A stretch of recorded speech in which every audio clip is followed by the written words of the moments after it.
आपकी जो क्या कहते हैं रीडिंग बढ़ती जाएगी ना, तो चलो पॉइंट और ध्यान में आते रहेंगे। जी ठीक है। और फर्दर जब हम जो है ना पास पेपर करेंगे तो उसमें और आपकी एडिशन हो जाएगा। अभी तक जो आपने लिखा है ना, दैट इज जी क्वाइट फाइन आपने जो, ठीक है। जी जी ठीक है,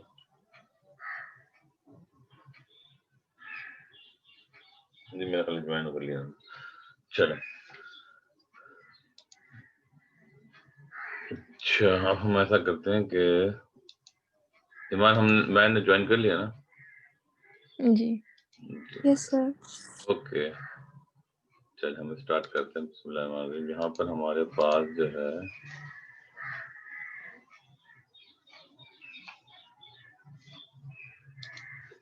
स्टार्ट करते हैं।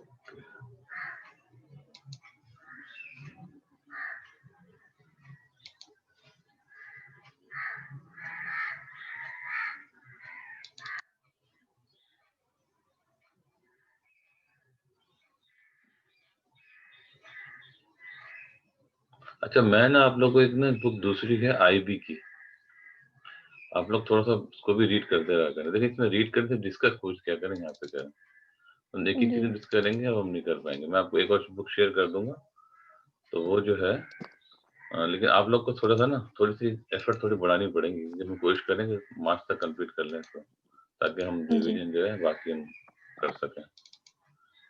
आपका एक सेकेंड,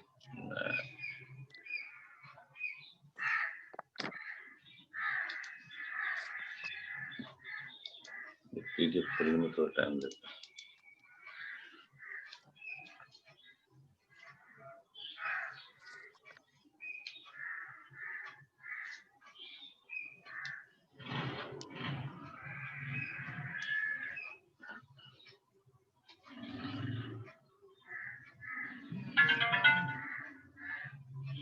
हमने चैप्टर 8 पूरा कंप्लीट कर लिया था।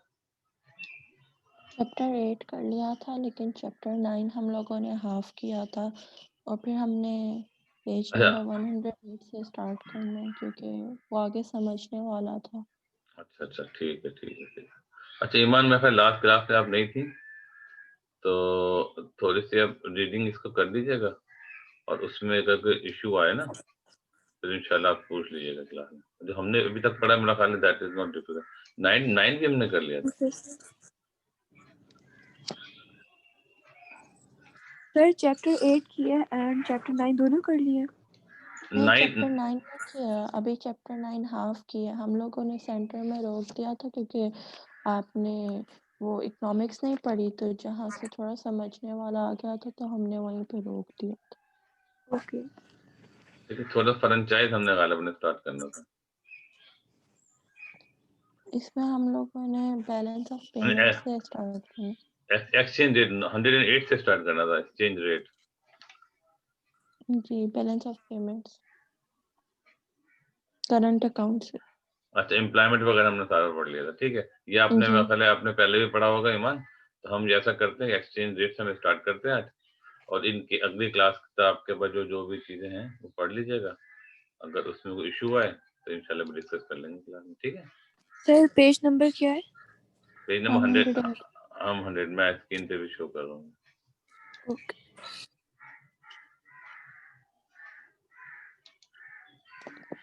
अभी क्या शो हो रहा है आपके पास? फाइल। फाइलें शो हो रही हैं? जी अच्छा चलो, अच्छा ये हम ऑन कर,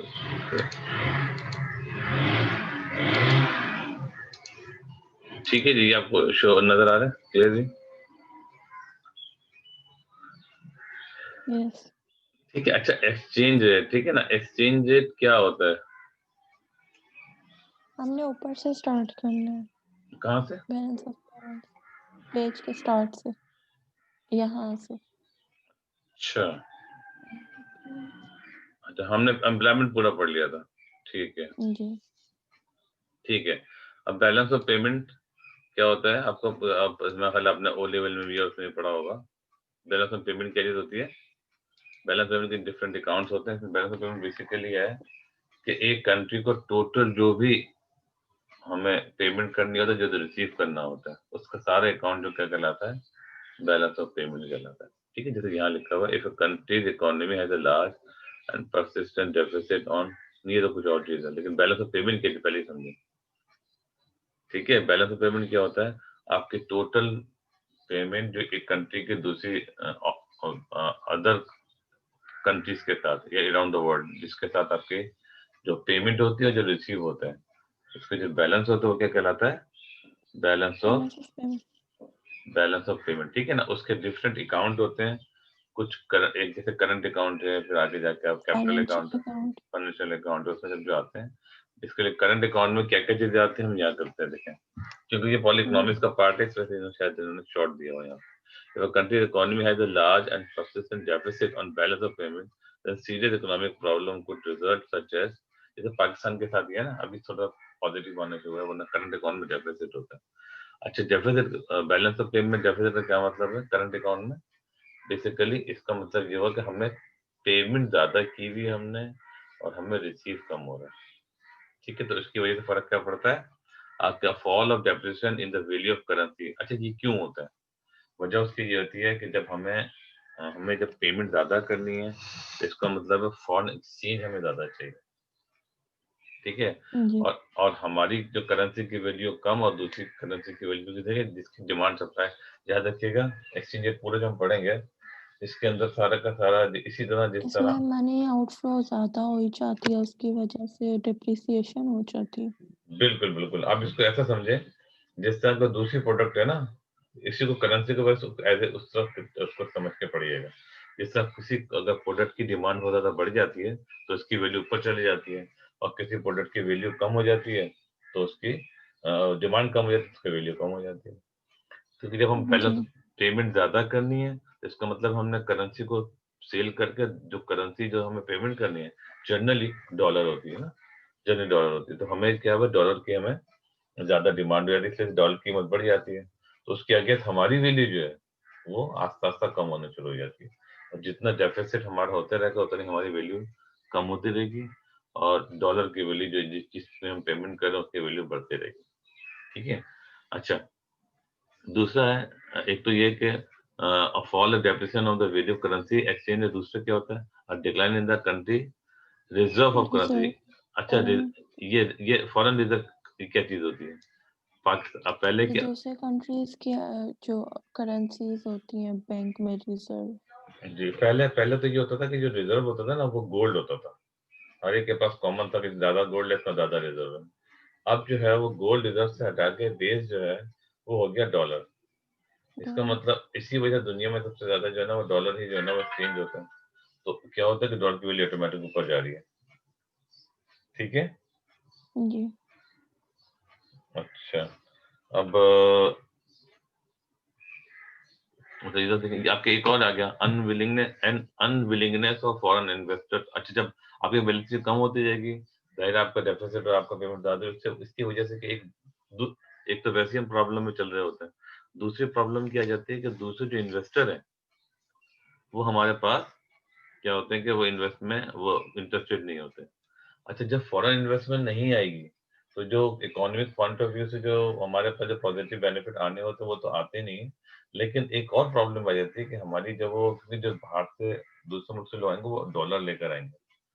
ठीक है, तो इसका इम्पैक्ट होंगे, फिर से मार्केट में भी ऐसा होगा ना कि जो लोकल फर्म्स हैं वो कंज्यूमर्स को एक्सप्लॉइट कर सकती हैं। बिल्कुल ये भी हो सकता है, जिसका दूसरी कंपनी जो फॉरेन का जो कंट्रीज हैं की जो फॉर्म है वो हम एक्सप्लॉइट कर सकते हैं, अगर इनका कंपटीशन नहीं होगा, हेल्दी कंपटीशन नहीं होगा, तो ये लोकल फर्म है क्योंकि जाहिर है जब वो कंपटीशन भी नहीं करेंगे और फिर वो क्वालिटी भी नहीं इंक्रीज करेंगे। जी जी, ना उनकी क्वालिटी इंप्रूव होगी, ना वो एफिशिएंटली प्रोड्यूस करेंगे। एफिशिएंटली प्रोड्यूस का मतलब वो होता है कि मिनिमम रिसोर्स से मैक्सिमम आउटपुट ले लें।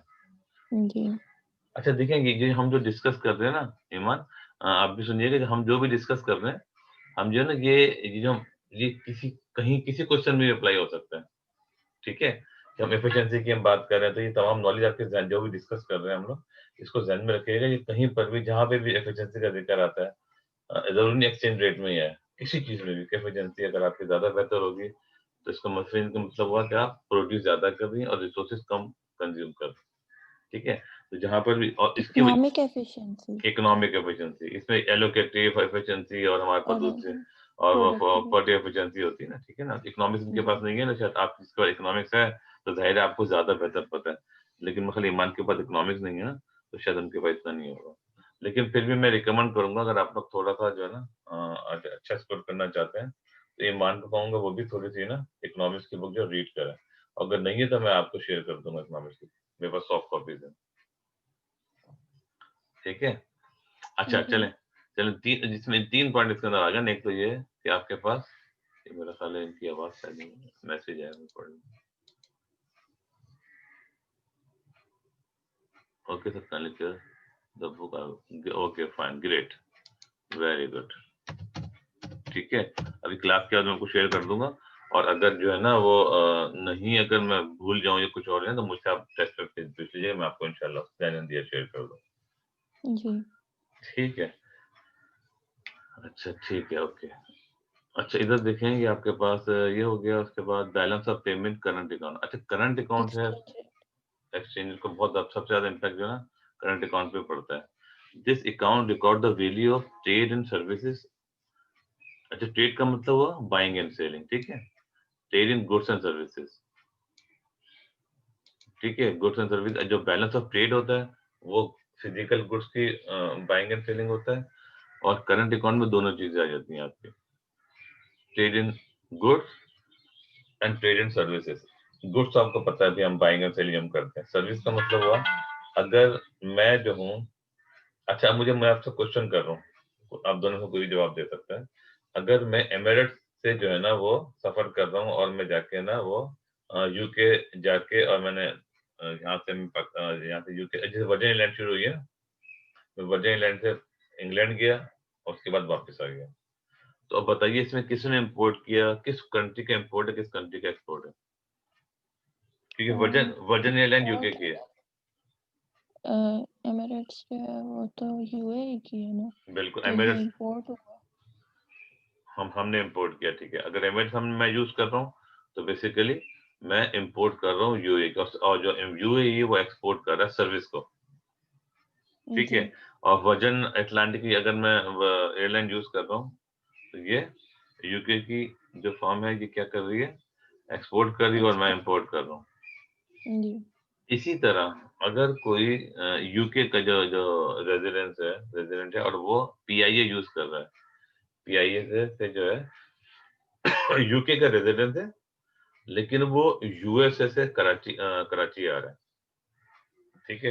रेजिडेंट कौन सा है, पीआईए से आ रहा है, ठीक है ना। तो आप बताइए कि किसकी इंपोर्ट किसकी एक्सपोर्ट है। मैं रिपीट कर रहा हूँ, पाकिस्तान के एक्सपोर्ट और इंपोर्ट वो लोग कर रहे हैं, अमेरिका कर रहा है इंपोर्ट कर रहा है, या ये कर रहा है यूके। जी यूके, क्योंकि यूके का रेजिडेंट है ना, वो अगर स्पेंड कर रहा है आपके पास, बिल्कुल ठीक है।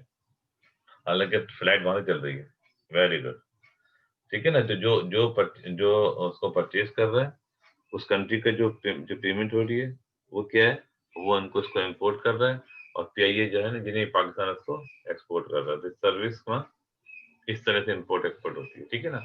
अगर किसी ने इंश्योरेंस कराई हुई है, तो अगर पाकिस्तान वाले, जब ये इंग्लैंड का बैंक है बार्कले बैंक से अगर हमने इंश्योरेंस कराई है, तो basically we are importing the service, ठीक है।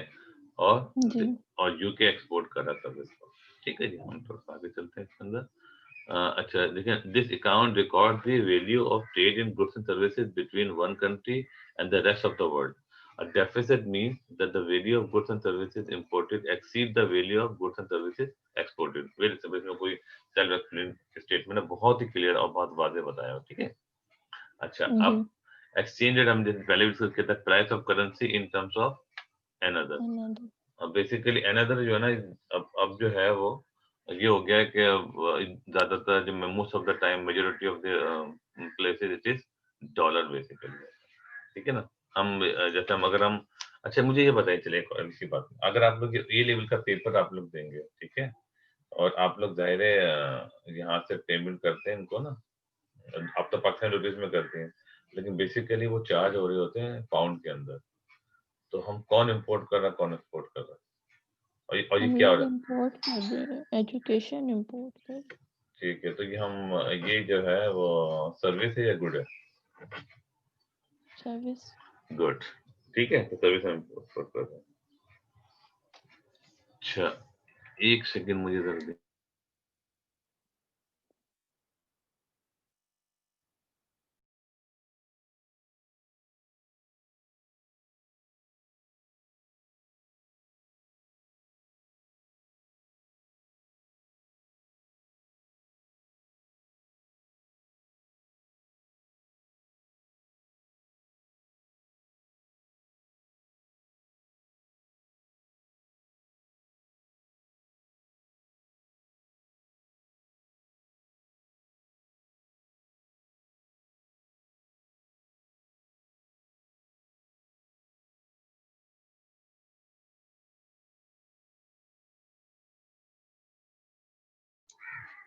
अच्छा जी, ये आपके पास जो है एक्सचेंज ये हो गया। The business importance this problem is likely to be most serious if, अच्छा ये प्रॉब्लम ज्यादा सीरियस कब हो जाता है? जब आपके पास एक्सचेंज डेप्रिसिएशन हो। For frequent fluctuation in the exchange rate make important exporting to risky. अच्छा ये समझ में आ रहा है आपका रिस्की क्यों हो जाता है? क्योंकि अगर आपने मिसाल के तौर पर आज आपने, क्योंकि इम्पोर्ट एक्सपोर्ट में थोड़ा टाइम लगता है, ठीक है ना, अगर आपने कोई भी डील होती है उसमें जो है ना तकरीबन कुछ दिन लगता है। आपने डील की भाई मिसाल के तौर पर आज आपने सेकेंड ऑफ जनवरी है, आपने कोई डील की कि भाई हम जो है ना इतने इतने चीज हम ना परचेज करेंगे, लेकिन जिस वक्त वो सब डील फाइनल हुई, जब पेमेंट का जिक्र आया तो पता चला एक्सचेंज रेट फ्लक्चुएट करके 10 दिन के बाद जो है ना कुछ और चला गया। तो इसके लिए आप हम जो है ना अभी आगे जब आप ए लेवल के बाद यूनिवर्सिटी में जाएंगे तो वहां पे आप पढ़ेंगे फ्यूचर बाइंग। फ्यूचर बाइंग की चीज होती है कि पहले से फिक्स कर लेते हैं ताकि रिस्क को मिनिमाइज करने के लिए, लेकिन even then is a risky one. ठीक है जी, आप कुछ कोई कहना चाह रही हैं? मेरे ख्याल है कोई पार्टिसिपेट करना चाह रहे हैं जी। उर्दू कुछ कहना चाह रही हैं आप? नो। अच्छा अच्छा, मुझे लगा जैसे यार। अच्छा चलें, ठीक है, इम्पोर्टिंग एक्सपोर्टिंग रिस्की हो जाता है, ठीक है, तो उसकी वजह से क्योंकि फ्लक्चुएशन है, आपने पता लगा अभी डील किया कि भाई समझ करो 160 पे डील किया, पता चला कि प्राइस जो है बहुत नीचे चलेगी या ऊंची चले ऊपर चलेगी। अभी मैं आपको एक वाक्य बताऊं, पाकिस्तान ने पिछले दिनों जब से आज से 2008-9 के बाद जो है वो प्राइस जो है ना बहुत डाउन हो गई थी इसकी क्या कहते हैं ऑयल की, तो पाकिस्तान फ्लक्चुएशन बहुत ज्यादा हो रही थी। तो Pakistan PIA Pakistan international airline ने एक कांटेक्ट किया था, और क्योंकि प्राइस ऊपर जा रही थी के साथ ना, तो पाकिस्तान ने कांटेक्ट किया था और हमने जो उसने वो जो था ऑयल की वो हमने पर्टिकुलर प्राइस के बाद हमने परचेज कर लिया था। अच्छा हुआ क्या कि वो क्राइसिस आ गई, प्रॉब्लम आ गई, तो उसकी वजह से प्राइस जो है ना बहुत तेजी के साथ डाउन हो गई। लेकिन क्योंकि पीआई पाकिस्तान इंटरनेशनल एयरलाइन ने कांटेक्ट किया हुआ था, तो वो जो जिससे कांटेक्ट किया था, कोई एजेंसीज होती है, जो फर्म होती है, जैसे बैंक होते हैं, इस किस्म के इदारे होते हैं जो कि फ्यूचर पे एक पर्टिकुलर प्राइस पे सेल कर देते हैं। क्योंकि पाकिस्तान इंटरनेशनल लाइन का कांटेक्ट हुआ था, तो वो बहुत ही भारी जो है ना प्राइस पे जो जो फ्यूचर पे कांटेक्ट लिया था उनको पे करने पड़े, इससे पीआईए का बहुत ज्यादा नुकसान हुआ था। ठीक है, तो ये इसकी वजह से जब फ्लक्चुएशन होती है ना तो ये इश्यू बड़ा आ जाता है, क्योंकि बहुत तेजी से नीचे आ गई थी कॉन्ट्रैक्ट हुआ। तो फॉर एग्जाम्पल अभी आपने कॉन्ट्रैक्ट किया $160, पता चला बाद में जो है करंट पता चला बाद में अगर या तो 100-200 चला गया तो भी तो आपको बेनिफिट है जो परचेज करने वाले को, लेकिन जिसने एग्रीमेंट सेल करने का उसको नुकसान हो जाएगा। इसी तरह आपके पास जो है आपके प्राइस जो है वो मिसाल के तौर पर वो 160 के बाद जो है ना 102 103 अगर हो गई, तो फिर आपको फायदा हो सकता है जिसने वो परचेज करने का कॉन्ट्रैक्ट किया हुआ, लेकिन सेल करने वाला नुकसान होता है उससे, क्योंकि उसको तो प्रोवाइड करने ही करना। लेकिन इसके बावजूद भी इट इज रिस्की वन। ठीक है, जब भी फ्लक्चुएशन होती है जैसे good thing for importance of both cases, दोनों को रिस्क रहता है, और जितना ज्यादा रिस्क होता है उससे ज्यादा उसके रेट उसके चार्ज हो रहे होते हैं। ठीक है, अच्छा गवर्नमेंट क्या करती है? The government takes a corrective action, for example, limiting foreign exchange transaction and putting substantial on import, control import such as tax. अच्छा क्या होता है, गवर्नमेंट जब फ्लक्चुएशन ज्यादा होती है तो गवर्नमेंट क्या करती है कि इम्पोर्ट एक्सपोर्ट कम से कम करें, ठीक है, ताकि कोशिश करेंगे ज्यादातर चीज हम लोकली प्रोड्यूस ही करें और जो है एक्सपोर्ट ज्यादा करें, इम्पोर्ट कम करें। ठीक है, जिम्बाब्वे में, देखिए जिम्बाब्वे में प्रॉब्लम आई थी। अच्छा, this policy currently use by Zimbabwe. Zimbabwe में जो है ना करंटली अभी भी तक इन्फ्लेशन का मसला चल रहा है, लेकिन अब बेहतर हो गया, लेकिन पहले बहुत ज्यादा प्रॉब्लम थी। अच्छा, विच अच्छा might have short term benefit by reducing imports of competitive product, however serious consequence could be deserve. लेकिन इसमें प्रॉब्लम आ क्या सकती है, lead to retaliation by the countries that will then reduce export demand. आप समझिए, जब हमने हमने टैरिफ लगा दिया, हमने कोटा लगा दिया, तो क्या होगा, दूसरी कंट्री क्या करेगी, वो भी तो ये करेगी, रिटेलिएशन। रिटेलिएशन करेगी। जो हम करेंगे वो भी यही करेगी। ये तो नहीं है कि वो हमसे जो परचेस करते रहे और हम अपनी चीजों के इम्पोर्ट पर कोटा लगा दें, हम परचेस करें ना और सेल करते रहे, ऐसा तो नहीं हो सकता ना। तो वो कंट्री भी हमारे साथ करेगी, तो हमें जो इसके टैरिफ और कोटा के जो थोड़े बहुत बेनिफिट हो सकता है, उससे ज्यादा नुकसान हो जाए। ठीक है, जी। तो बहरहाल तो ये सारी प्रॉब्लम डिस्कस हो रही है कि भाई एक्सचेंज की अगर फ्लक्चुएशन होगी और तो इसमें प्रॉब्लम आ सकती है। द पॉलिसी कुड लेती होगी। अच्छा, उसके बाद एक्सचेंज रेट, अभी और डिटेल से पढ़ेंगे इसके अंदर।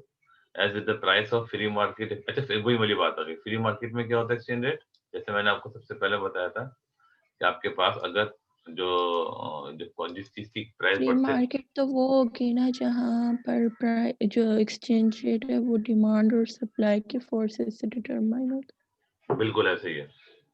ऐसे फ्री मार्केट में क्या होगा, जो प्राइस डिमांड ज्यादा होगी ऊपर चली जाएगी। जैसे आपको शायद याद है, पाकिस्तान के अंदर पहले जो है ना काफी कंट्रोल किया हुआ था ना डॉलर को, तो जब वो अभी अब आगे जाके पढ़ेंगे कि उसमें क्या क्या उनकी पॉलिसीज होती हैं, कि किस तरह फिक्स एक्सचेंज रेट होता है, फ्लोटिंग एक्सचेंज रेट होता है, डर्टी फ्लोटिंग होती है, हम अभी आगे जाके पढ़ेंगे इसमें डिटेल क्या। लेकिन बेसिकली फ्री मार्केट का मतलब वो वो मार्केट जिस तरह दूसरी कमोडिटीज परचेज और सेल हो रही है, इस तरह डॉलर में से बार बार कह रहा हूँ कि ज्यादातर डॉलर ही परचेज सेल किया जाता है। हम बात करेंगे फॉरेन करेंसी की। फॉरेन करेंसी जब परचेज और सेल होती है, जिसकी डिमांड बहुत ज्यादा हो जाती है उसकी प्राइस ऊपर चली जाती है, जिसकी डिमांड कम होती रहती है उसकी प्राइस कम होती रहती है। ठीक है, then by the further demand and supply, 19.4 gives a summary of the factors that make the demand for and currency foreign। ये आ गई पूरी। ठीक है, अच्छा, एक्सचेंज रेट डेप्रिसिएशन ये आपको समझ में आप डिस्कस कर लिया था कि जब आपके पास वैल्यू कम होती रहेगी। अच्छा, ये इसलिए जरूरी, इसको समझने इसलिए भी जरूरी है कि आपके पास जो है ना बातों का क्वेश्चन के अंदर ये बहुत डिटेल से आया होता है कि वो $2 $1 हो गए तो क्या होगा। ठीक है, अगर आपका $1 1 के बराबर था और $2 से $1 हो गया तो क्या फर्क पड़ा।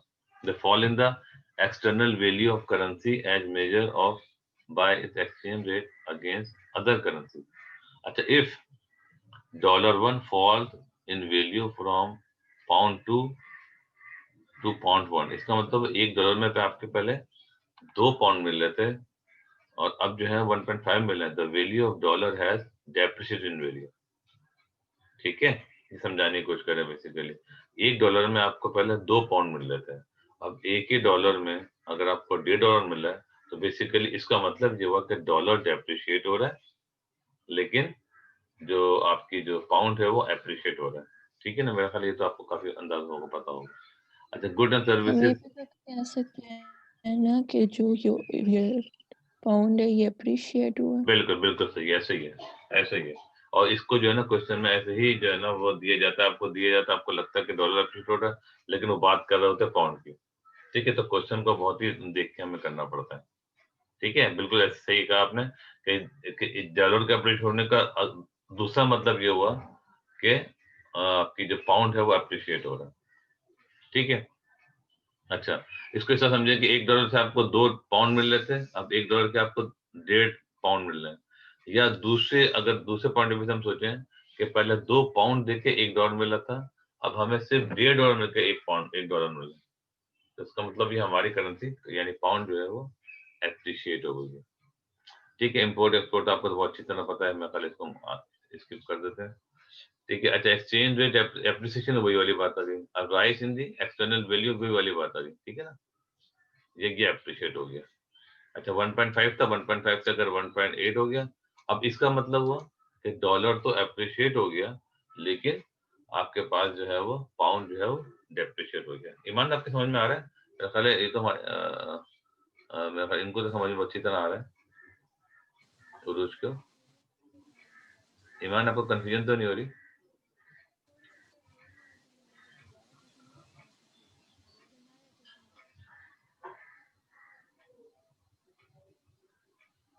डिमांड फॉर करेंसी, डिमांड, ये वही वाली बात है, ठीक है ना? इसको रीड कर लीजिएगा।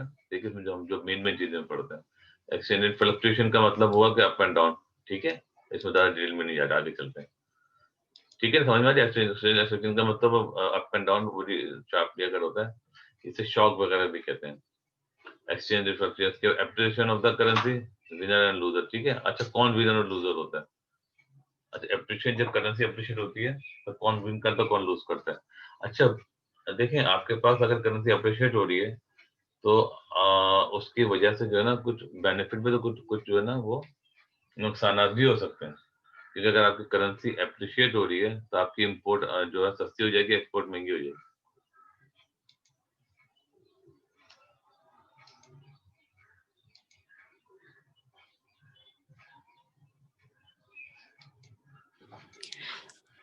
सॉरी सर, मुझे आपकी आवाज नहीं आ रही थी।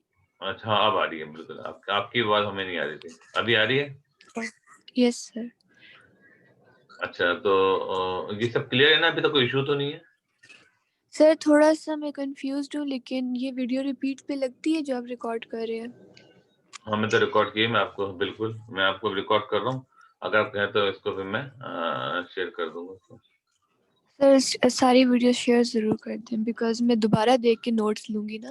असल में पता है एक इशू जो है ना वो ये आ रहा है कि इन्होंने ना इनका था कि ये सब यूट्यूब में डालने का था इनका ना, लेकिन एक जो मेरे साथ इशू आ रहा है ना वो ये आ रहा है कि वो मैं उनकी जो है क्या कहते हैं उसे ड्राइव पे रखता हूँ, लेकिन मेरी जो 15 GB की जो वो है ना वो बहुत तेजी के जी साथ सर। कम हो रही है।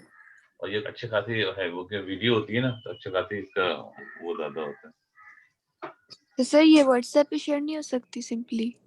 नहीं वो असल में मैं देखता हूँ इसको, मैं देखता हूँ कि इसमें अगर हो सकती तो मैं कर दूंगा इंशाल्लाह। Okay sir. ठीक है मैं व्हाट्सएप पे कर दूँ, लेकिन मुझे ना वो वैसे आप उन्होंने सारा प्रोग्राम बनाया हुआ है, जितनी भी आपकी जो है वो सारी मैंने अपडेट कर दी थी उसके अंदर, लेकिन मेरे पास ऑलरेडी तकरीबन कुछ जीबी, वो 1.5 GB का रह गया था ना, और ये मुझे तकरीबन। क्योंकि सर मेरी फर्स्ट फ्यू क्लासेस भी मिस हुई है, तो मैं इसलिए कह रही थी। जी जी नहीं नहीं मुझे वो इशू नहीं है, वो इशू नहीं, मैं चलो कोशिश करूंगा जितनी जितनी हो सके आपको व्हाट्सएप पे या उस पर शेयर कर दूंगा। ओके और सर। जो सर ने नोट्स भेजे हैं उससे भी, उसमें इजीली सारा इजी वर्ड्स में लिखा, तो उसमें आसानी से समझ भी आ जाए। वो आई गेस मैं उस टाइम पे ग्रुप में नहीं थी, तो मुझे नहीं मिले। नहीं, मैं वो भी सर ने कल भेजे। ओके ओके सही, वो वाले ओके। मैं आपको दिखाता हूँ उसके अंदर, और बड़े अच्छे नोट्स हैं वो, बड़े, और वो है ना सिंपल नोट्स, हाँ ना वो अच्छा अच्छा सबसे अच्छी चीज जो है ना वो समझे बुक की ही शॉर्ट फॉर छोड़ा हुआ खाली। सर वो एक्चुअली डाउनलोड मेरा करने में इशू टाइम ये है ना लगता कि है। मेरे लिए सबसे मुश्किल सब्जेक्ट बिजनेस है, बिकॉज मैंने साइंसेस ली थी ओ लेवल्स में, तो अभी मैं साइकोलॉजी वगैरह ले रही हूँ, तो मुझे बिजनेस समझने में थोड़ी मुश्किल होती है, तो अच्छा इसलिए मैं अच्छा, थोड़ी एक्स्ट्रा क्लासेस का बोल रही थी। हाँ हाँ कोई इशू नहीं है, हम एक आध इसमें एक्स्ट्रा क्लास भी ले लेंगे, कोई इशू नहीं है। थोड़ा सा जब ओके सर होता है थैंक ना कोई मसला नहीं है। हम जो मेन चीजें, इससे बेस्ट तरीका हम ऐसा कर सकते हैं, इसका सोल्यूशन ये है कि आप जो है ना वो जो चैप्टर है हम चैप्टर वाइज कर लेंगे, जिस चैप्टर को आप पढ़ें और उसके यू बाद सर। जो इश्यू आ जाए उसको सिर्फ वो पॉइंट आप पहले से ये प्रॉब्लम वो डिस्कस ज्यादा अच्छा हो जाएगा, यस सर ओके। बजाय इसके पूरी पूरी क्लास हम वो करें आपको नहीं नहीं पढ़ने। सर, जो मुश्किल होगा बस वही वाला जी क्लियर जी करेंगे। बिल्कुल बिल्कुल ठीक है, बिल्कुल ठीक है, कभी मुझे बता दें, मैं इंशाल्लाह आपको टाइम बता दूंगा, उस टाइम पे हम।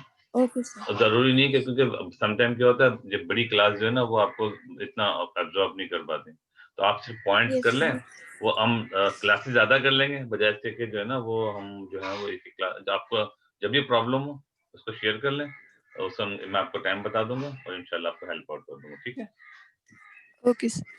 चलें, अब जो नोट्स है वो मैं दे दूंगा आपको, एक बुक और है आईबी की बुक है, मुझे मेरा अंदाजा है कि वो बहुत ही मैं इसी ग्रुप में शेयर कर दूंगा, तो उरूज भी देख लें, आप भी देख लें। उससे क्या होगा कि आपको एक थोड़ा सा जो ना एक लैंग्वेज सबसे बेहतर हो जाएगी और बातों का दूसरे का बताने का अंदाज बहुत बेहतर होता है। एक साथ देखें 1 से 2 बुकें होती है ना, लेकिन उसमें सिर्फ ये लिमिट ये रखिएगा जो आपको सिलेबस वही पढ़िएगा, क्योंकि ऐसा ना कि आपका ओके टाइम उसके अंदर उसमें लगे, कुछ चीजें जो कि सिलेबस में नहीं है वो पढ़ लें, क्योंकि आईबी का और उसका थोड़ा सिलेबस डिफरेंट है। ठीक है, ओके वो मैं इंशाल्लाह शेयर कर दूंगा। अच्छा ठीक है, एप्लीकेशन करने से ये हम कह रहे हैं इसकी जो है ना वो विनर और लूजर कौन होता है। देखें अगर हम क्या बात कर रहे हैं, अगर करेंसी अप्रिशिएट हो रही है, यानी कि अप्रिशिएट कब होगी करेंसी, जब होगी हमारे पास एक्सपोर्ट ज्यादा होंगे और इम्पोर्ट कम होगी। ठीक है, यानी कि हमारी करेंसी की वैल्यू बढ़ जाएगी, उससे कौन विन करेगा कौन लूज करेगा। ठीक है, अब इसको समझेगा।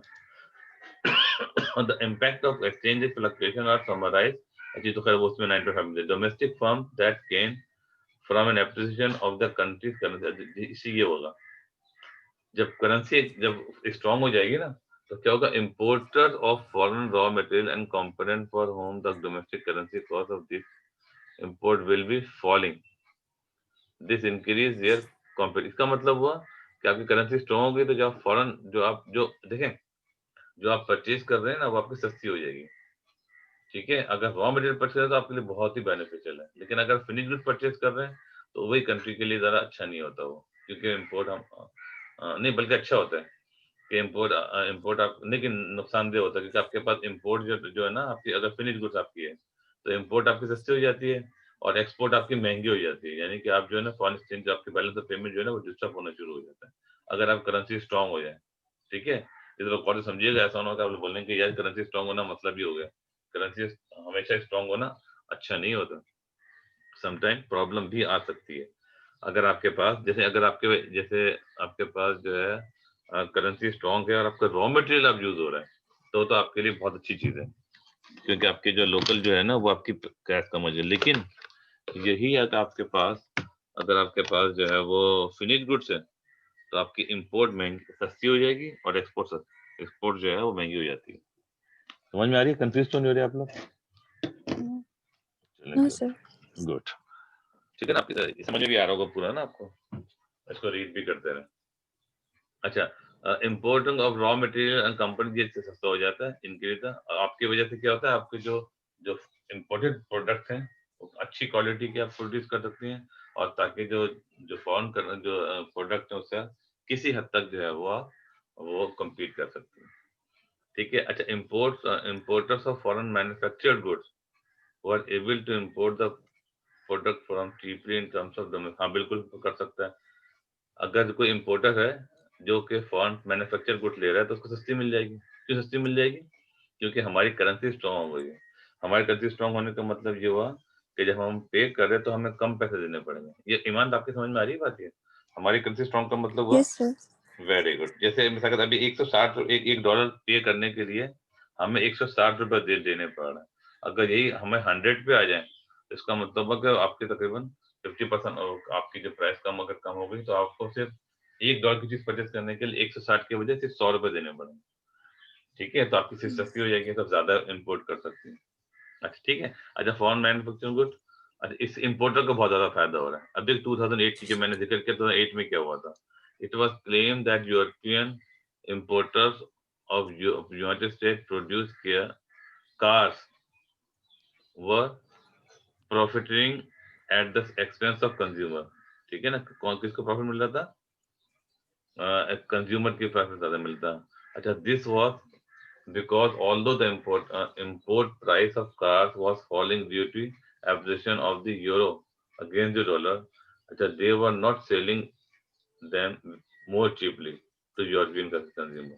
Hence they were making advantage of appreciation of making. अच्छा, क्या मतलब? इसका मतलब ये होगा यूरोप में क्या हुआ था, जब यूरोप की आपको यूरो जो थी ना वो स्ट्रांग होने शुरू हो गई थी करेंसी ना, डॉलर की वैल्यू कम होनी शुरू थी, तो इसका मतलब हुआ था कि जो इनको कारें सस्ती मिल रही थी यूएस से, लेकिन यूरोपीय जो जो यूरोपियन लोग थे जो जो इम्पोर्टर थे उन्होंने अपनी प्राइस कम नहीं किया, प्रॉफिट बढ़ा दिया अपने, क्योंकि उनकी ऑलरेडी डिमांड थी इस प्रोडक्ट की। समझ में आ रही है आपको? उससे क्या हुआ, इम्पोर्टर को सस्ती चीज मिल रही है और अच्छी प्राइस से भेजा, उसको क्या हो रहा है, कि वो फर्दर जो ट्रांसफर जो फाइनल कंज्यूमर को नहीं किया बल्कि खुद प्रॉफिट कमा लिया होगा। क्लियर है? अच्छा, lower important price will have to reduce the rate of inflation. अच्छा, एक और फायदा आ गया, इन्फ्लेशन रेट कम हो जाता है। क्यों? क्योंकि आपके पास इम्पोर्टेड गुड्स सस्ती हो रही है, ठीक है, और आपकी जो जो आपके पास जो है वो जो रॉ मटेरियल भी सस्ता हो रहा है, इसकी वजह से कॉस्ट कम हो रही है। तो कॉस्ट कम होने से क्या किया आपने, आपके पास जो है प्राइस जो है वो कम हो जाएगी। जहां समझ में मुझे बता दीजिएगा प्लीज कि सर ये प्रॉब्लम आ रही है। जी। ठीक है, रेट ऑफ इन्फ्लेशन जो है ना कम हो जाता है। ठीक है, अच्छा उसके देखिए ये दो बातें हमने ऊपर की थी कि भाई वो रेट इन्फ्लेशन जो है ना कम होने चाहिए, लेकिन लोगों ने इम्पोर्टर का फायदा हो गया यहाँ पे। लेकिन अगर वो इम्पोर्टर जो है वो फर्दर जो है वो अगर ये ट्रांसफर बहुत कर रहा ज़्यादा इंक्रीज हो जाएगी तो फिर बैलेंस ऑफ पेमेंट में है ना वो हो जाएगा है वो नेगेटिव पड़ जाएगा। डेफिसिट। हाँ, डेफिसिट हो जाएगा। और दूसरे कि वो जो अगर इम्पोर्टर अगर फायदा उठा, जैसे उठा रहा था ना यहाँ पे वो सस्ती लेके और उसी रेट पे बेच रहा था, तो इसका मतलब इम्पोर्टर का फायदा हो रहा है। लेकिन अगर वो वहां से सस्ती लेके और फर्दर भी सस्ती ही बेचे, तो जाहिर अपने प्रॉफिट तो रखे, लेकिन वो बहुत ज्यादा एक्सप्लॉइट ना करे, तो उससे क्या होता था कि हमारी ओवरऑल इकोनॉमी के अंदर जो इन्फ्लेशन जो है वो कम होना शुरू हो जाता है। ठीक है, अगर वो कराए तो फॉर इसके लिए गवर्नमेंट इंटरवीन करती है। Firm are likely to gain from the more stable position. ठीक है, अच्छा डोमेस्टिक डोमेस्टिक फर्म को क्या फायदा होता है? ठीक है, जो domestic firm that lose for, अच्छा डोमेस्टिक फर्म को नुकसान क्या होता है? ठीक है, डोमेस्टिक फर्म को लूज भी करती है। कैसे करती है भाई? देखें, जब आपकी इम्पोर्टेड आपकी करेंसी स्ट्रांग हो गई तो इम्पोर्ट आपकी सस्ती हो रही है। इम्पोर्ट सस्ती होने का मतलब कि इम्पोर्टेड गुड्स ज्यादा सस्ती हो गई, इसका आपकी कॉम्पिटिटिवनेस तो आपकी। इससे लोगों के पास ज़्यादा वो होंगी चॉइसेस, वैरायटी ऑफ चॉइसेस, जी, और variety of products. Variety of तो वो प्रोडक्ट। लोग फिर लोकल फर्म्स छोड़ के फिर वो इम्पोर्टेड गुड्स लेंगे, जी तो फिर उससे बिल्कुल ठीक है, जो लोकल बिजनेसेस हैं उनको नुकसान, नुकसान, वो बिल्कुल ठीक, लूजर जाएंगे। बिल्कुल ठीक है। Exporter of goods and services to foreign market this will, अच्छा जो एक्सपोर्टर उनको प्रॉब्लम हो जाती है, जो लोकल जी। प्रोड्यूसर हैं जब वो एक्सपोर्ट कर रहे हैं तो वो जाहिर है करेंसी स्ट्रॉन्ग हो गई, तो उनकी जो मार्केट जो प्राइस है वो महंगी हो गई, ज्यादा हो गई। तो जब इंटरनेशनल मार्केट में वो जब सेल करने जा रहे हैं, देखिए डबल नुकसान हो रहा है। डोमेस्टिक में भेज रहे हैं तो उनको, जैसे आपने भी यूरुज ने कहा कि भाई आपको कॉम्पिटिटिव की वजह से लोग फॉरेन की चीज परचेज कर रहे हैं, और आप जब वो अपनी प्रोडक्ट अगर एक्सपोर्ट कर रहे हैं, एक्सपोर्ट करने में क्या हो रहा है कि आपको आपकी प्राइस, क्योंकि आपकी करेंसी अप्रिशिएट हो गई है, तो वही चीज जो है ना महंगी हो गई होगी। ठीक है, अच्छा exporter of goods and services of foreign market this will include not just manufactured goods such as car, but to own country, holiday resort, ये such services है, experience a fall in demand from overseas tourists because of the higher cost of production. ठीक है, put in the item, समझ में आ रही है आपकी? क्योंकि जब आप करें तो आपको पहले आपको इसको इस तरह समझें कि अगर कोई पाकिस्तान में कोई घूमने फिरने आ रहा है, तो वो अगर $100 लेकर आ रहा है तो उसको 16,000 रुपये मिल रहे हैं, 160 रुपए के हिसाब से। जब हमारी करेंसी, तो वो खर्चा करेगा, खूब मजे से खर्चा करता रहेगा, घूमते फिरता रहेगा, चीजों खरीदेगा और जो भी एंजॉय करेगा। लेकिन अगर यही करेंसी हमारी स्ट्रांग हो जाती, स्ट्रांग होने का मतलब हुआ कि अब हमारी करेंसी सपोज कर 110 रुपए की हो गई है फॉर एग्जाम्पल, तो वो जब $100 लाएगा तो उसको 11,000 रुपये मिलेंगे। पहले कितने मिल लेते हैं? 16,000, अब मिलते हैं 11,000। तो अब जाहिर है उसको, अब वो आपको पैसे कम को करेंसी में मिलेंगे, तो अब जब वो स्पेंड करेगा पाकिस्तान में तो उसको इतने एंजॉय नहीं कर सकता वो, उसको ज्यादा डॉलर स्पेंड करने पड़ेंगे। जब डॉलर देके जब करेगा तो जाहिर है उसको कॉम्पिटिटिव नहीं रहेगा। क्लियर है भाई? हायर जी। Cost of product cost. अच्छा, some business may decide to locate overseas to avoid high exchange rate. ठीक है, ये हो गया कि वो चलो हम अपनी करेंसी के दूसरी जगह पे लेके चले जाते हैं बिजनेस को। एक ये भी प्रॉब्लम आ जाती है कि भाई लोग यहाँ से दूसरे मुल्क में शिफ्ट होना शुरू हो जाता है। जैसे आपने देखा होगा कि यूएसए और यूके की बहुत सारी फर्म जो है ना वो मलेशिया, इंडोनेशिया के अंदर प्रोडक्शन कर रही है। ठीक है, इवन की यूरोपियन कंट्री की बहुत सारी जो वो है फर्म्स हैं, कहाँ पे जो प्रोड्यूस कर रही थी, वो प्रोड्यूस कर रही थी मलेशिया, इंडोनेशिया, चाइना, बांग्लादेश, क्योंकि क्योंकि ये आपको लोग लो कॉस्ट जी लो लो कॉस्ट हो कॉस्ट जाती है, जी लो कॉस्ट हो और जाती है। Cheap labour. चीप लेबर मिल जाती है उनको, वो फैक्टर अपॉर्चुनिटी मिल जाते हैं, हम उस मार्केट प्रोड्यूस करके उसी मार्केट में इजीली सेल कर सकते हैं, ठीक है, जी। और दूसरी मार्केट में भी वहां से सेल कर सकते हैं, ठीक है। इवन कि देखिए ना, अगर वो दुबई चले जाए, दुबई के अंदर क्या होता है कि दुबई के अंदर आपको टैक्स फ्री है, तो वहां पे जो है ना और उनको वो लोग वहाँ से लो कॉस्ट में प्रोड्यूस करके पूरे दुनिया में भी तो वो कर सकते हैं ना, उसे बिल्कुल सेल, बिल्कुल प्रॉफिट अर्न कर और सकते बहुत हाई प्राइसेस पर। हैं, बिल्कुल ऐसे ही ऐसे ही है, ठीक है। अच्छा, तो आपके आपका बिजनेस आज sell good services domestic market and foreign competitor appreciation make import cheaper हो जाती है, इंपोर्ट आपकी क्या होती है, चीपर हो जाती है। इससे क्या होता है, it will make domestic product less competitive, ये डोमेस्टिक प्रॉब्लम हो जाती है, ये हमने डिस्कस कर लिया था, ठीक है ना, इसको हम स्किप कर देते हैं, ठीक है ना। ओन मार्केट यानी अपनी ही मुल्क के अंदर इनको कॉम्पिटिटिव का होता है, क्योंकि आपके पास इंपोर्ट सस्ती हो गई, इधर इंपोर्ट हो रही है, पता लगे जो दूसरी जो जो प्रोडक्ट है वो बेहतर क्वालिटी की आ रही है, और हम उसको जो हमारे जो लोकल प्रोड्यूसर है कम्पीट नहीं कर पाते। आपको पता होगा कि गाड़ियां, जो आपको पता है गाड़ियां जब दूसरे इंपोर्ट करते हैं लोग, बड़ी अच्छी अच्छी गाड़ियां होती हैं, तो मर्सिडीज हैं या और भी कोई जो लेक्सस वगैरह के, जहाँ पे बहुत ज्यादा पाकिस्तान टैक्स लगाया हुआ है। क्यों लगाया आपको?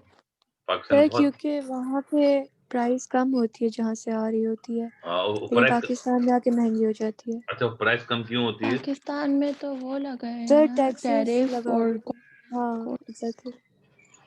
बिल्कुल ठीक है, क्योंकि उनके पास मास प्रोडक्शन होती है, मशीनरी है, तो उनके बेसिस ज्यादा, उनके पास प्राइसेस कम होती है। आपने जब देखा होगा $1000-1200 के अंदर यूके और वो अगर, असेंबली प्लांट्स जो होते हैं वो भी तो इधर ही होते हैं ना, तो इस तरह से उनकी कॉस्ट और कम होगी ना, मतलब वो फिनिश प्रोडक्ट तो नहीं लेकर आते। आप किस चीज की बात कर रही हैं, गाड़ी की बात कर रही हैं? जी। नहीं देखिए, वो जो जो जो जो जो उन गाड़ी की मैं बात कर रहा हूँ जो कि दूसरे मुल्क के अंदर से पूरी कंप्लीट फिनिश गुड्स आती है पाकिस्तान के अंदर, तो पाकिस्तान ने जो है वो अगर उस पर बहुत हैवी टैरिफ, समटाइम जो है ना, अगर 1 करोड़ की गाड़ी है तो आप 1 करोड़ रुपए टैक्स वो चार्ज करते हैं, बस बेसिकली वो डिस्करेज करते हैं। वजह उसकी ये होती है, अगर वो बहुत कम उस पर लें, उसके बावजूद भी लोग इम्पोर्ट कर लेते हैं, लेकिन क्योंकि जो जो एडवांस कंट्रीज हैं वहाँ पे बहुत बड़े बड़े ह्यूज प्लांट लगे हैं, तो उसकी वजह से पर यूनिट कॉस्ट उनकी बहुत कम हो जाती है, तो वो उस वजह से उनकी। पर पाकिस्तान में ये जो टैक्स है ये सेंस नहीं बना रहा, क्योंकि पाकिस्तान में तो कोई लोकल फर्म है ही नहीं जो गाड़ियां वो करे मैन्युफैक्चर। नहीं, मैं इसकी बात कर रहा हूँ कि हमारे पास पाकिस्तान के अंदर जो है ना, जो लोकल तो नहीं है, सारी फॉरेन है, लेकिन जहाँ के जो लोकल प्रोड्यूस में से सुजुकी बन रही है, ठीक है ना, हीनो वगैरह चल रही है यहाँ पे, तो ये जो इवन के टोयोटा करोला का यहाँ पे जो प्लांट लगा हुआ है, तो जो लोकली जो प्रोड्यूस कर रहे हैं और वही इम्पोर्टेड भी जो होती है, उससे बहुत जमीन का फर्क होता है। हालांकि पाकिस्तान की अपनी कोई प्रोडक्ट नहीं है, लेकिन जो सुजुकी हम बना रहे हैं, हम उसको मेड इन पाकिस्तानी कहते हैं ना।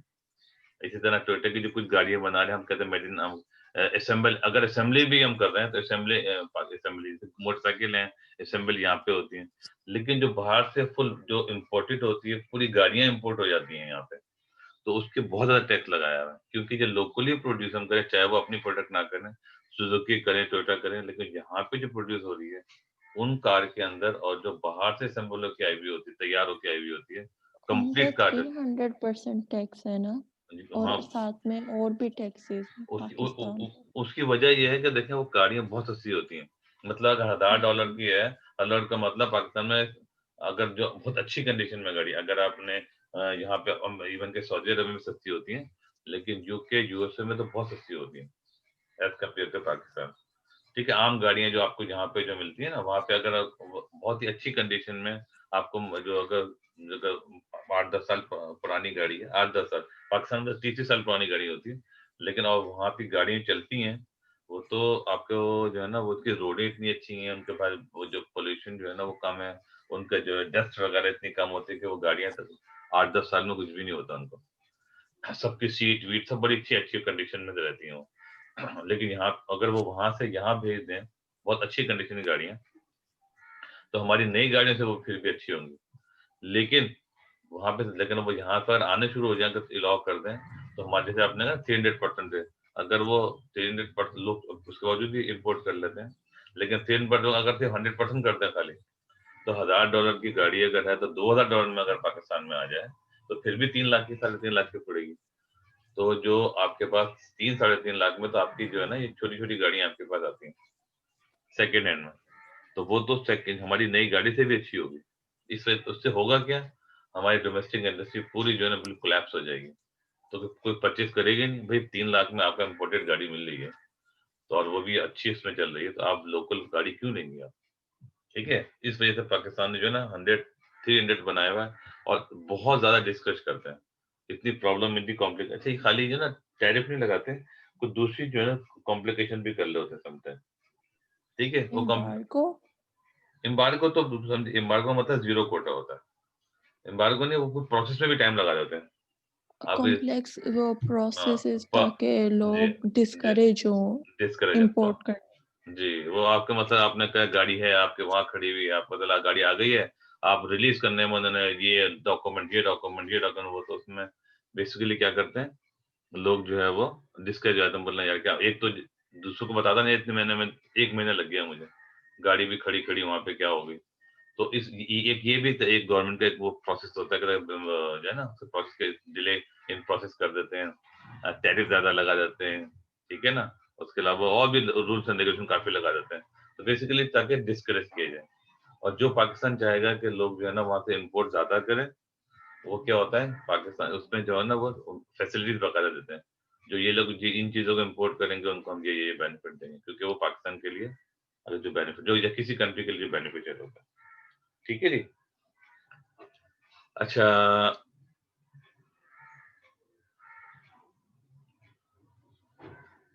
देखिए एप्रिसिएशन ऑफ करंट ये मेरे ख्याल है पढ़ लीजिएगा आप लोग ना इसमें। मेरे ख्याल इसमें एक-एक डिटेल में आपको हमने एप्रिसिएशन पढ़ लिया ना एप्रिसिएशन। अब डेप्रिसिएशन के जी। क्या-क्या नुकसान होते हैं मेरे ख्याल आप खुद रीड कर लीजिएगा और कोशिश क्या करें हम अगली एक क्लास से दूसरी क्लास हो ना, तो उसमें जो ये पेज नंबर आपके बुक आपके पास है, मैंने सॉफ्ट कॉपी भी आपको दी हुई है। तो इसमें जो पढ़ने के बाद जो-जो इश्यूज़ आपके पास आते हैं ना, वो अगली क्लास में डिस्कस कर लेंगे ज़्यादा अच्छा रहेगा। बजाए इसके हम एक-एक चीज़ पूरी करें मतलब हमारे समझो ना टाइम जो है ना बहुत तेज़ी से निकल जाएगा। मेरे ख्याल आप दोनों इस बात पे एग्री करेंगे। जो मैं होमवर्क दूँ वो कर लें और मेरे ख्याल ईमान आपने थोड़ा होमवर्क नहीं किया प्रॉब्लम हो रही होगी आपको शायद ना? तो आपको बुक दूँगा, एक और दूसरी बुक दूँगा, वो दोनों पढ़ के, समझ यस सर। के और वो अपना जितना भी पिछला जो हमने शेयर किया हुआ है ना होमवर्क, ईमान भी आपको उरूज आपको बता देंगी या मैं आपको दोबारा शेयर कर दूँगा अगर नहीं है आपके पास। तो मैं थोड़ा-थोड़ा बता दूँगी। बस ठीक है, थोड़ा-थोड़ा काम करते रहेंगे ना, तो ये होगा कि आप इसके साथ-साथ रहेंगे। क्योंकि देखिए ये जो आपके केस स्टडी छोटे-छोटे क्वेश्चन्स हैं, ये इस टॉपिक से रिलेटेड है, इस चैप्टर से रिलेटेड है। तो जब आप पास्ट पेपर्स करेंगे ना तो उसमें आपके पास एक क्वेश्चन के अंदर एक छोटी-सी जो है ना जो इस केस स्टडी के अंदर कम से कम 6, 7, 8 जो है ना वो चैप्टर मिक्स होके आते हैं। टॉपिक्स। हाँ, हर चीज़ जी। मिक्स होके आती है। क्योंकि वो ज़ाहिर है वो तो पेपर का मतलब ही यही है कि आपको पूरा सिलेबस आता है। ठीक है? तो ये जी। आपको इसीलिए मैं छोटे-छोटे केस स्टडी और थोड़े-से क्वेश्चन इसलिए करा रहा हूँ आपको ताकि आपको जो है ना टू द पॉइंट आपके रहें। तो ये वर्कशीट भी मैं आपको दे रहा हूँ। ठीक है? जितना होमवर्क उर्दू आपको इनको दे दीजिएगा, ठीक है? जी। तो अब हम इंशाल्लाह जब हमारी नेक्स्ट क्लास होगी, तो आई होप कि आप लोग जो है ना पहले चीज़ें पूछ लेंगे कि सर ये ठीक चीज़ हम समझ में आई, ये प्रॉब्लम हमारे पास आई, हम इसको फिर उस पेज को खोल के वो टॉपिक देख के डिस्कस कर लेंगे और उसके साथ-साथ अगर नहीं हो तो फिर हम आगे चलेंगे, ताकि हमारा प्रोसेस थोड़ा-सा फास्ट हो जाए। ठीक है? जी। अच्छा इसको ज़रा आप लोग इंटरनेशनल कॉम्पिटिटिव में नॉन नॉन प्राइस फैक्टर इसको ज़रा रीड करें। ठीक है? और आराम से रीड करिएगा साइलेंटली। चलिए।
सर ये मैक्रो इकोनॉमिक पॉलिसीज भी पढ़नी है।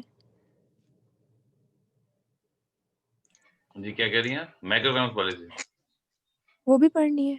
जी वो भी पढ़ना है। नहीं सर। नहीं अभी ये नीचे वाला पढ़ लेंगे वाला इस अच्छा ओके। ये हाँ ये पहले पढ़ लें।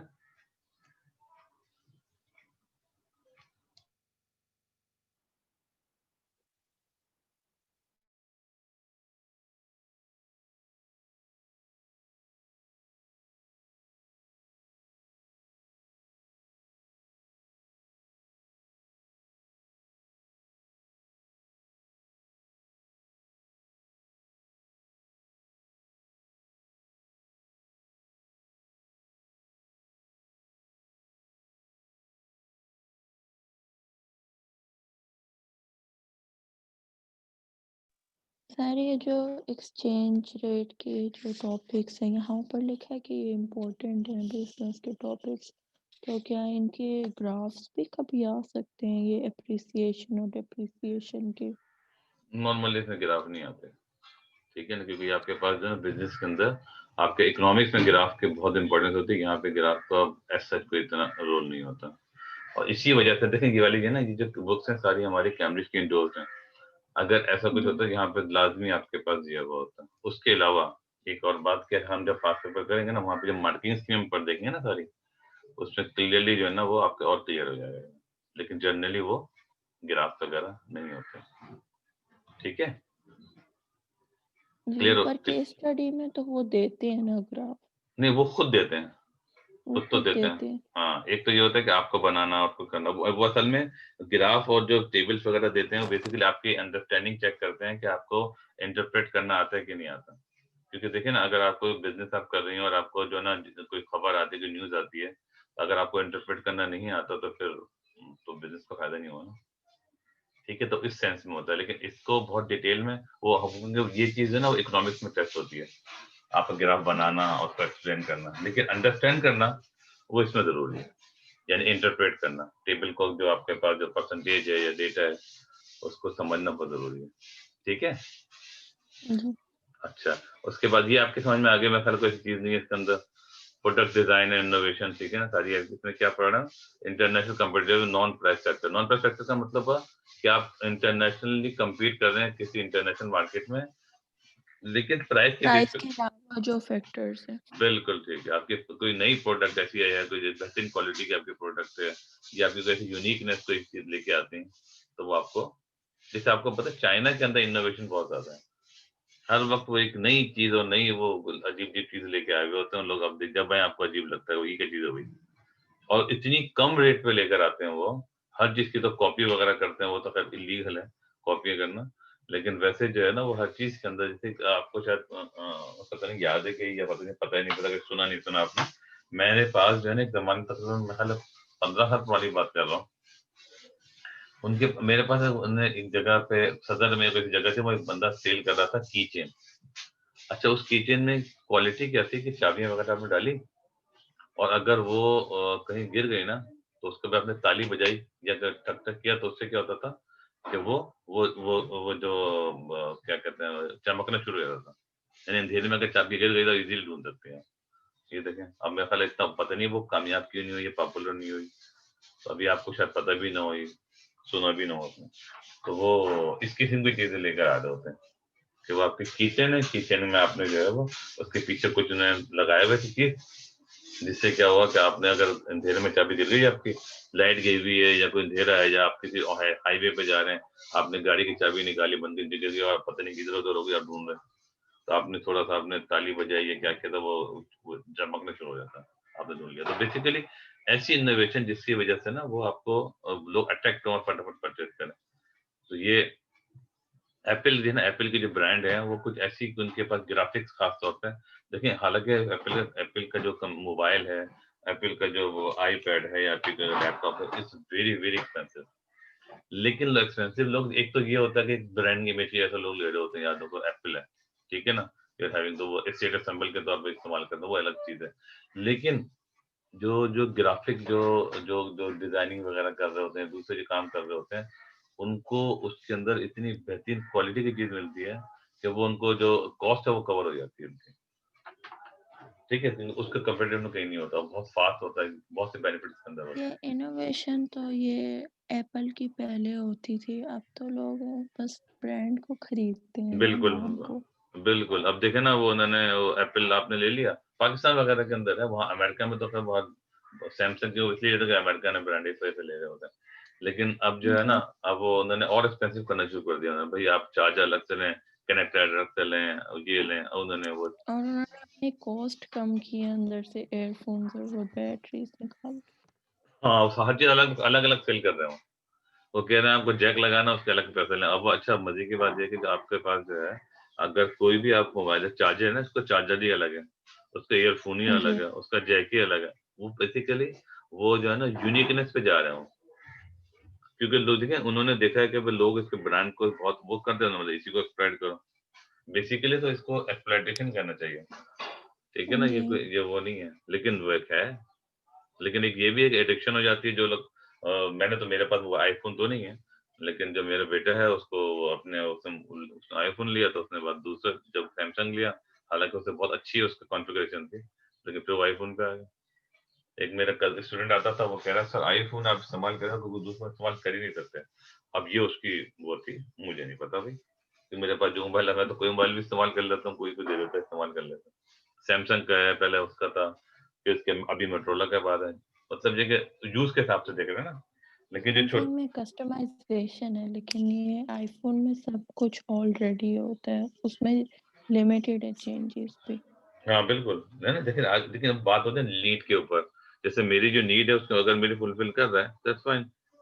अगर आपके पास बहुत सी उसमें हैं सारे बिल्ट इन आपके पास वो प्रोग्राम है सारे, लेकिन अगर आपको उसको यूज़ नहीं है, तो फिर आप समझ रही हैं? तो उसमें लेकिन इनोवेशन होती है, इनोवेशन मतलब नई-नई चीज़ें होती हैं ना, लोग उसको अट्रैक्ट होते हैं। मैं उस जी, अट्रैक्टिवनेस की बात कर रहा हूँ, तो लोग लेते हैं आराम से। अभी इसके अंदर वो जो हम कह रहे हैं ना कि ब्रांड इमेज की वज़ह से लोग ज़्यादा ले रहे हैं, हम उसकी इसमें इनोवेशन में वो चीज़ नहीं आती। इनोवेशन का जी, मतलब है कि आप जो है ना लेकिन अब देखें ना ये भी फैक्टर है जो कि वो नॉन ना प्राइस फैक्टर है ना नॉन प्राइस फैक्टर अजीब सा फैक्टर है। नॉन प्राइस फैक्टर तो कहेंगे, लेकिन यहाँ पे इनोवेटिव ये उसमें नहीं आएगा ये। ये मेरे ख्याल है ये हुआ साइकोलॉजिकल जो होता है ना, वो होती है। Psychological factor. जी, साइकिल इफेक्ट दिखा रहा है। ठीक है, अच्छा एक तो हो गई प्रोडक्ट आपकी डिज़ाइन अच्छी बनाए, क्वालिटी कंस्ट्रक्शन एंड रिलायबिलिटी जिसकी हमने जैसे नोकिया एक ज़माने में था, अभी भी नोकिया कह रहा हूँ कि अगर वो उसने जो है ना वो इनोवेशन नहीं की, जैसे बहुत अच्छी एग्ज़ाम्पल है नोकिया की। जब से मोबाइल फ़ोन आए थे तो नोकिया अभी भी मैं कहता हूँ मोबाइल का इतना ज़बरदस्त मोबाइल है उसका और इतनी अच्छी क्वालिटी और इतनी अच्छी रिलायबिलिटी है कि आप उसको जो है ना हाँ, तो मैंने तो बहुत इस्तेमाल किया जब स्मार्टफ़ोन नहीं था। वो आपने फ़ोन उठाया और आपने जेब से निकाला धड़ से गिर गया। 2 टुकड़े हो गए, आपने दोबारा से जोड़ लिया फिर चला रहे हैं और बहुत सालों चलता था, बहुत अच्छा चलता था। बैटरी भी उसकी समझ लें कि उसका एक दफ़ा डाल ली और वो आपने पूरी आराम से 1 हफ़्ता 10 दिन तो बहुत सुकून से चलती थी। क्यों? क्योंकि उसके जी, बाद क्योंकि एप्लीकेशन नहीं थी बाकी। स्मार्टफ़ोन में तो एप्लीकेशन बहुत ज़्यादा होती है ना, इस वजह से कम चलता है। और आइंदा आने वाले में कोई इनोवेट हो सकता है कर ले तो ऐसी बैटरी लगा दे इसके अंदर, कि इसके अंदर कोई वो बहुत असर चले। अब देखें आपको इनोवेशन की बात करूँ, तो आपको शायद ज़हन में होगा कि आपके अब जो है क्योंकि जो मोबाइल बैटरी में प्रॉब्लम आई थी 1 दिन 2 दिन में, अब क्या होता है लोग वो लेकर आते हैं, इसका चार्जर जो होता है, क्या कहलाता है वो? पता नहीं। वो होता है वो जो है ना वो चार्जर जो होता है दूसरा जो उसका क्या नाम होता है? वायरलेस। नहीं, नहीं वायरलेस चार्जर जैसे आप कहीं सफ़र पे आप जा रही हैं तो आपने वो जो डेटा नहीं सर वो बैटरी वो जो प पावर बैंक जो होता है। पावर पावर बैंक जी, हाँ। जी, जी। पावर बैंक होता है ना, तो अब उन्होंने इसका इनोवेशन लगा दिया उन्होंने, कि चलो भई इसको पावर बैंक दे दिया। उसके बाद फिर एक और इनोवेशन आई, कनेक्टर था एक साथ 2-2, 3-3 चार्जर लग सकते हैं। तो ये सारी इनोवेशंस तो हैं ये। पहले पावर बैंक एक ही था, एक ही लग रहा था वो लगा रहे थे। अब उन्होंने बोला ना कि नीड ज़्यादा है अगर 3-4 लोग हैं और एक ही पावर बैंक है, इतने सारे पावर अलग-अलग कौन लेके कैरी करना पड़ेगा। अब उन्होंने क्या किया कि उसको एक दफ़ा चार्ज कर लिया आपने, अच्छे तरीके से और उसके बाद जो है ना वो आपने इसी तरह जो और भी जो जैसे लैपटॉप है, डेस्कटॉप है, मोबाइल है, तो इसमें हर चीज़ में आस्ता-आस्ता इनोवेशन आती जा रही है। ठीक है? अब देखिए डेस्कटॉप तकरीबन खत्म होते जा रहे हैं। अब वो सिर्फ हमारे पाकिस्तान, इंडिया और बांग्लादेश और नेपाल में जाके ये सारे जो एडवांस कंट्रीज़ हैं, ये सारे जो है ना सक्सेस से यहाँ बेच देते हैं। बेसिकली वो सारा जो है ना मटेरियल सारा जो नुकसानदेह होती चीजें होती हैं, वो हमको हम समझते हैं हमें सस्ता दे दिया उन्होंने, बेसिकली अपनी सारी जो कचरा उन्होंने डंप किया है यहाँ पे। ऐसे ही है ना, क्योंकि वहां पे यूज होता नहीं है, वो तो छोटे छोटे वो है ना डेस्क, बल्कि लैपटॉप भी और छोटा हो गया, तो वो हो गया नोट पैड हो गया, नोट पैड हो गया, या फिर आपका मोबाइल हो गया। अब छोटे अब तो बहुत सब कुछ आपको मोबाइल में कुछ ही आ गया। ठीक है, चलें अब थोड़ा सा हम यहाँ करते हैं, यहाँ पे इफेक्टिव प्रमोशन एक्सचेंज ये भी होता है। एक्टिव प्रमोशन का मतलब आपने पूरी दुनिया के अंदर एडवर्टाइज बहुत बेहतरीन तरीके से की, हर मैगजीन के अंदर, हर टीवी चैनल पे, और आपने इसके ऐसे बहुत तेजी से आपकी वो पड़ती है, आपने ऐड देखने वाला, ये भी चीज है। मैंने एक ऐड देखा था जब मैं मालदीव में था, तो मैंने एक ऐड देखा कि पता नहीं वो यूरोप की किसी कंट्री का मतलब मैगजीन था वो, उसके अंदर जो है ना वो आज से बात कर रहा हूँ अराउंड 12-13-14 साल पुरानी बात। अब हैरान हो गया, उसके अंदर मैं देखा ये क्या मोबाइल है भाई, उसमें इसका एक प्रूफ, यानी कि उसने उस मोबाइल के ऊपर देखा है कि मोबाइल के ऊपर किचन के अंदर उसने उस पर रख के ना, मोबाइल के ऊपर स्क्रीन पर रख के वो सब्जी काट रहा है। आज से 15 साल पुरानी था, अभी तो शायद इतना कॉमन, ये कोई अजीब सी बात नहीं है, लेकिन उस जमाने में शॉक प्रूफ और वो क्या कहते हैं वाटर प्रूफ और पता नहीं कौन कौन सा प्रूफ वो सब चल रहा है उसके अंदर। यानी पानी में गिरिए, आप मोबाइल अंदर ले जाएं, वहां पे भी बात कर सकते हैं आप, तो स्विमिंग पूल के अंदर जाके बात कर लें, और जो है ना वो उसके ऊपर रखें, जैसे इसका अगर आपको चीज नहीं मिली आपको, तो आपने क्या सब्जी वब्जी और सब उसी पे काटना, और जरा सा स्क्रैच इसके ऊपर नहीं आएगा, पता नहीं किस मटेरियल का बना रहे थे। ये सारी और ये अगर अगर एडवर्टाइज किया जाएगा, एक तो क्वालिटी की, फिर उसके साथ प्रमोशन भी अगर कर दिया जाए, लोगों को बता भी दिया जाए, तो लोग जो है ना वो हैरान होंगे, उसको ले लें। ठीक है, लेकिन फिर अगली बात है जो कि ऐसे बहुत से लोग हैं कि वो हमेशा जो है ना वो इनोवेशन की तरफ, ऐसे कोई कुछ लोग हैं जो साइकोलॉजिकली भी होता है, सबसे पहले हम लेंगे वही। ठीक है ना, और हालांकि जो जो इलेक्ट्रॉनिक प्रोडक्ट्स है, मेरा पर्सनल ओपिनियन तो ये है कि भाई इसको तो नई चीज लेनी ही चाहिए। बोले क्यों भाई? इस वजह से क्योंकि ये बहुत तेजी से इसकी प्राइस नीचे आती है, अनटिल अनलेस ये कि it is need for you, एक होती है वांट है, तो मैं जैसे वो डैसन के वो वैक्यूम क्लीनर्स, जी पहले उनमें बैग्स होते थे, अब उन्होंने जी इन्वेशन की तो उसमें अब बैग के बगैर सारा वो कचरा उठाते हैं। पता नहीं उसमें ऐसा क्या होता है, लेकिन वो एक अच्छी इनोवेशन है। देखिए ना, इसी तरह हर प्रोडक्ट में इनोवेशन लेकर आते हैं। और से पहले क्या होता था, पहले कारपेट पर होता था ना, कारपेट पूरी जो है ना, फिर इसकी जो सारे वो उसकी क्वालिटी खराब हो जाती थी। क्लीन तो कर रहे हैं, लेकिन इतना ज्यादा वो था कि अब वो उन्होंने और थोड़ा सॉफ्ट कर दिया उन्होंने। इसी तरह ये जो हमारे पास जो जो जो ये पहले होता है ना, ये जो आपने शायद देखा होगा, पोछे होते हैं ना, समझते हैं पोछे, समझते हैं आप, जिससे हम फर्श को साफ करते हैं। Yes sir. मॉप। तो हाँ, मॉप जो होते हैं, अच्छा ये जिसमें क्या करते हैं अब जो है ना, वो आपके एक बहुत बड़ी सी रॉड सी होती है, वो आपको वहीं पर बाल्टी में डाला आपने, थोड़ा सा आपने ऊपर से घुमाया, पूरा निचड़ गया, दोबारा आपने लाया सर और इवन एक डस्ट क्लीनर है जो आप सिर्फ वो हेयर ड्रायर की तरह तो सारी डस्ट को अपने अंदर ले जाता है, हाँ मतलब डस्टिंग आपको नहीं करनी पड़ती। जी जी जी, देखिए ये है ना, और वो इतना पावरफुल भी नहीं होता कि आपकी सब चीजों को उड़ा दे, और इतना जो है ना वो भी नहीं होता वो कि गाड़ियों के लिए होते हैं। गाड़ियों के लिए भी होता गाड़ियों है जी, गाड़ी के लिए भी होता है। बहुत से लोग अपनी जो टेबल लेबल अंदर से कुछ सफाई से, जैसे अपनी ड्रॉर है उसको साफ कर सकते हैं। ठीक है, जो ड्रॉर के अंदर जो अपनी चीज आपने सामान हटा लिया और मिट्टी उट्टी जो पड़ी आपने साफ कर ली। ठीक है, अच्छा लेकिन ये ना ये जो ये हमारे लिए बनाते हैं। पाकिस्तान के जो कंट्री है, मैंने तो वहाँ पर 10 बहुत ही कम देखी। मतलब अगर आप देखें ना, वो जूते आप पहन ले तो आपको पूरे पूरे महीने जो है ना वो पॉलिश करने और वो लगाने की जरूरत ही नहीं, क्योंकि उन्होंने ऐसे रूल्स रेगुलेशन बनाए हुए हैं कि जो भी अगर जगह पड़ी होगी खाली तो उसमें घास लगाते हो। बहरहाल तो जो कंट्री भी वेरी करता है, ये भी बहुत इंपॉर्टेंट। देखें, अभी इसी पे मुझे एक और बात याद आई। अभी जापान के अंदर जो है ना वो टायर जो है ना वो बना रहे हैं ताकि उसमें पंचर ही ना हो। आपने शायद देखा होगा, आपकी एडवर्ट अगर आने शुरू हो गए कि पूरी पूरी कील उसके अंदर घुस गई और चल रही है, वो पता नहीं सिस्टम का इसके मटेरियल का बना है। अभी काफी एक्सपेंसिव है वो। ठीक है, शायद देखा हो आप लोगों ने, वो टायर होते हैं, टायर के अंदर पूरा पूरा सुआ घुसा उसके अंदर, उसके बाद दोबारा उसके अपने भर गया और हवा कम नहीं है उसके अंदर। तो ये इन्होंने जो है ये भी इनोवेशन है पाकिस्तान के लिए, तो बहुत जबरदस्त चीज है भाई। और एक दफा कर टेस्ला की वो सेल्फ ड्राइविंग कार भी। टेस्ला, हाँ सर, वो तो मैंने अमेरिका में बहुत आज से 4-5 साल पहले तो बड़ी यूनिक थी, अब काफी बढ़नी शुरू हो गई है। वो देखे ना, अब सेल्फ ड्राइविंग कार है। आप हैरान होगी कि मैं तकरीबन पिछले साल जो है ना, तकरीबन 1.5-2 साल पहले मैं यूएसए गया था, तो वहाँ पे मेरे मामू की कार थी वो। तो वो अब वो ज़ाहिर है पाकिस्तानी है वो। अब वो जब कही ना कि टेस्ला कार जो सेल्फ ड्राइविंग कार कितनी अजीब सी हुआ है, तो वहाँ पे एक गोरा आया था, अमेरिकन था, वो शेल का बहुत बड़ी पोस्ट पे था वो।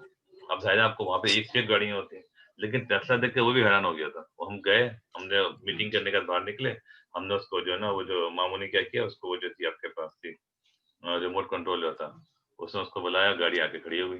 तो वो ही वाज रियली सरप्राइज्ड कि यार ये अच्छा, ये कैसे है? तो वो सही बात है कि आस्ता-आस्ता, लेकिन आप देखिएगा कुछ अर्से के बाद ये कॉमन हो जाएगी, कोई बात ही नहीं।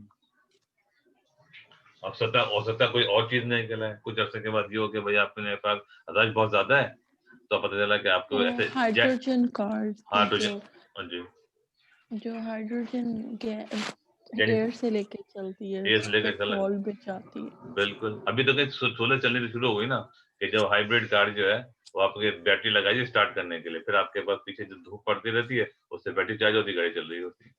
और पता नहीं क्या-क्या होने वाला है भाई। अभी तो आपको पता है, हो सकता है गाड़ियाँ आ गए हैं, अगर रश है, तो पता चला आपके वो जैक लगे, पता चला थोड़ी-सी सिलाई करके आप आगे निकल गए। वी नेवर नो कि क्या होने वाला है आगे। ठीक है, लेकिन बहरहाल तो पॉइंट ये है कि उसको एक तो इनोवेशन और साथ-साथ प्रमोशन भी एक्सटेंसिव आप करेंगे तो फिर, और फिर डिस्ट्रीब्यूशन भी, देखिए ये भी बहुत इंपॉर्टेंट है। ये इसका रिलेशन समझ में आ रहा है? रिलेशन समझ में आ रहा है? ईमान आप बता सकती हैं? इफेक्टिव प्रमोशन, एक्सटेंसिव डिस्ट्रीब्यूशन, इसका रिलेशन कुछ मेरे ख्याल उरुष को तो पता होगा ना। ईमान अगर आप मुझे थोड़ा-सा, अगर आपको थोड़ा ज़हन लगा के बता सकें। एक्सटेंसिव प्रमोशन, एक्सटेंसिव डिस्ट्रीब्यूशन, ये क्या, इसका आपस में क्या लिंक है? ये क्यों ज़रूरी है? कि सर जितनी प्रमोशन की जाएगी तो उतनी ही चीज़ मतलब आगे अवेलेबल, कस्टमर्स लेंगे। नहीं, अवेलेबल भी हो। डिस्ट्रीब्यूशन का मतलब होता है कि मिसाल के तौर पर आपने, जैसे मैं आपको कह रहा हूँ कि भई ऐसी जो है ना टायर है, जो कि जिसमें वो जो सुई होती, लेकिन वो है ही नहीं, अवेलेबल ही नहीं। आप समझिए मेरी बात? अच्छा, मिसाल के यस तौर, सर। है ना? तो आपके पाकिस्तान में आपने आपने अखबार में ऐड चला दिया, ठीक है? और या टीवी पे ऐड चल गया कि भई आपका ये चीज़ अवेलेबल है, बस आप तो वो क्या बात है। आप दुकान पे गए, दुकान पे मिल ही नहीं रहा। तो ये आपस में रिलेशन बहुत ज़रूरी होता है। यानी जो उमूमन क्या होता है कि आपने जब भी देखा होगा कुरकुरे या पता नहीं और भी जो नया फ्लेवर वगैरह आते हैं, ये चीज़ के, आप जाएँ तो आपको अवेलेबल होता है वो। बेसिकली क्या करते हैं, पहले डिस्ट्रीब्यूट कर लेते हैं, तो हम शॉप पे रख देते हैं, ताकि जब आप ऐड देखें तो लोग नॉर्मली फॉर एक्शन लेते हैं। आप कहीं आपने ऑर्डर किया, पता लगा वो है ही नहीं। मिसाल के तौर पे आपने देखा कि भाई एक खास किस्म का जो है वो डबल टाइगर बर्गर अवेलेबल है, ये वो आपने केएफसी का ऐड देख लिया आपने, ठीक है? आपने क्या किया, फट से फूड पांडा पे आपने ऑर्डर कर लिया, बोला ये तो है ही नहीं हमारे पास, तो फिर तो बेकार हो गया ना। प्रमोशन तो आपने कर ली, लेकिन डिस्ट्रीब्यूशन नहीं है। एक्सटेंसिव प्रमोशन, देखिए एक्सटेंसिव मतलब यानी कि बहुत ही तेजी से डिस्ट्रीब्यूट भी करें, क्योंकि प्रमोशन के बाद जब ऐड देखेंगे आपका, या आपको जब प्रमोशन आपका देखेंगे, तो वो फौरी तौर पे उसको परचेज करने की कोशिश करेंगे। और अगर अवेलेबल नहीं होगा तो फिर आपको नेगेटिव इफेक्ट जाएगा, मतलब या तो ऐसे ही बोल देते हैं तो बस हवा में बातें करते हैं, कोई चीज अवेलेबल तो है ही नहीं। या कोई मोबाइल आपके पास है, अच्छा सा मतलब आपने देखा कि अच्छा आपने ऑर्डर किया, मतलब यार अभी तो आया नहीं मार्केट में, वो अभी 1-2 महीने के बाद आएगा, तो फिर आपका क्या होगा, फिर नेक्स्ट टाइम कोई ऐड आएगा ना, तो आप उस पर इतना बिलीव नहीं करेंगे, बोले नहीं यार ऐसे ही है, समझ रही हैं? It is very important. देखें इसमें लिखा हुआ है दिस। लेकिन सर जैसे ये आईफोन 12 जो है फॉर एग्जांपल आ रहा था मार्केट में, तो इन्होंने पहले ही बता दिया था, हालांकि अभी तक मार्केट में आया नहीं है, तो अच्छा, वो हाँ वो बिल्कुल, क्यों? वो अभी बेसिकली वो ये, लोग प्री ऑर्डर भी कर रहे थे, प्री ऑर्डर तो खुल गया था, मतलब अच्छा मैंने साथ में डाउनलोड कर। अच्छा, ये जो है ना, जो आप कह रहे हैं ना, ये थोड़ी सी डिफरेंट चीज है।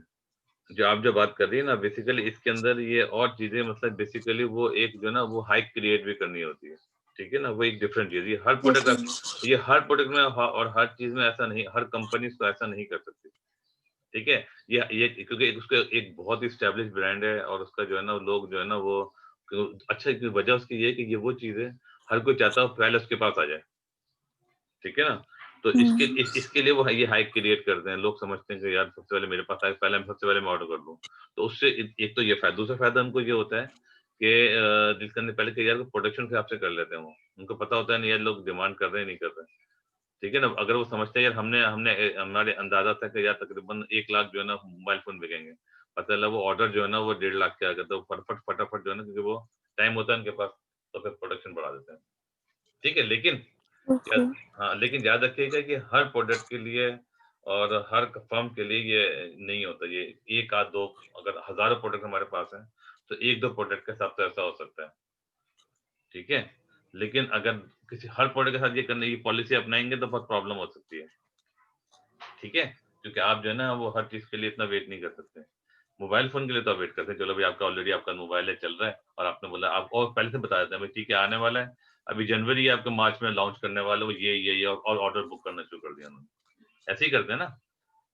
Yes sir. हाँ, तो बेसिकली ये उसको और हाई क्रिएट करना और थोड़ा-सा वो करना, इससे साइकोलॉजिकल लोगों के साथ ये उनके साथ खेल रहे होते हैं, उनके जज़्बात से खेल रहे होते हैं बेसिकली। ठीक है? और जिनके पास पैसा है परचेज़ बनाते हैं, तो वो परचेज़ भी करते हैं, ऑर्डर भी देते हैं। उससे 2-3 फ़ायदे इनके होते हैं। लेकिन it is not applicable to all product और मोस्ट ऑफ द प्रोडक्ट्स। ठीक है? अच्छा, अब यहाँ पर अगर हम थोड़ा-सा देखें, आफ्टर सेल सर्विस भी बहुत ज़रूरी, ये भी देखिए ये भी बहुत इम्पोर्टेंट होती है। आफ्टर सेल अगर आप दे रही हैं, तो ठीक है। मतलब क्या होगा, खराब होने के बाद कोई प्रॉब्लम आती है, आप उसको बता गारंटी से रिपेयर कर देंगे, प्रॉब्लम नहीं है। ठीक है? इन्वेस्टमेंट, ट्रेन्ड स्टाफ, ये भी मॉडर्न टेक्नोलॉजी, ये भी बहुत इम्पोर्टेंट है। लेकिन अगेन ये बात है, ये जो चीज़ हम पढ़ रहे हैं, ये हर प्रोडक्ट के लिए एप्लीकेबल नहीं है। तो ये जो आफ्टर सेल सर्विस दे रही है, जो कोई ये होती है, एक होती है ड्यूरेबल गुड्स, एक होती है कंज्यूमर गुड जो होती है, खत्म हो जाती है। ड्यूरेबल गुड होती है जो कि कुछ अर्से चलती है। उसकी गारंटी भी देती है, अगर आपने चाहे मोबाइल इस्तेमाल करें, नहीं हो तो आप इसमें वापस कर दें। जैसे ये जो नो, वैक्यूम के, ये कंज्यूमर गुड्स तो वो होंगे ना, consumer goods non durable goods no, तो नहीं। सॉरी, नॉन ड्यूरेबल वही है, और ड्यूरेबल गुड जो होता है उसका नाम, एक और नाम भी कोई होता है, वो होता है जो इम्पल्स बाइंग हम चल रहे होते हैं ना। तो ड्यूरेबल, नॉन ड्यूरेबल वो होता है जो कि ज़्यादा से चलती है। अच्छा, कंज्यूमर गुड तो हर चीज़ होती है ना, जो आप अपने उसके लिए कर फूड रहे को होते हैं। हम बोल सकते हैं नॉन ड्यूरेबल, नहीं अगर वो हमने एक चॉकलेट। नहीं, उसके अलावा और भी जैसे ना कुछ चीज़ें होती हैं, जैसे पेन है, पेंसिल आपने इस्तेमाल कर फेंक दिया, या कोई टिश्यू पेपर है, या इस किस्म की जो है नॉन ड्यूरेबल चीज़ों के ज़्यादा से नहीं चलती। ठीक है ना? लेकिन जो जो ड्यूरेबल होती है, जैसे गाड़ी है आपकी, या फर्नीचर है, या आपके पास इवन के जो है ना लैपटॉप है, या मोबाइल है, इसको ड्यूरेबल गुड्स हैं, जो कि थोड़े से अर्से चलते हैं, तो इसकी गारंटी वारंटी आपको दी जाती है। ठीक है? तो ये कॉम्पिटिटिव, हम मेन पॉइंट क्या पढ़ रहे हैं, कि जिसकी कॉम्पिटिटिव नॉन प्राइस फैक्टर आपके पास है। ठीक है? यानी कि या आपने कोई एसी लिया, आपने कोई बहुत बड़ी मशीनरी ली, आपने जो है ना वो आफ्टर सेल सर्विस प्रॉपर है, मेंटेनेंस की है, इन्वेस्टमेंट, ट्रेन और इंस्टॉलमेंटल।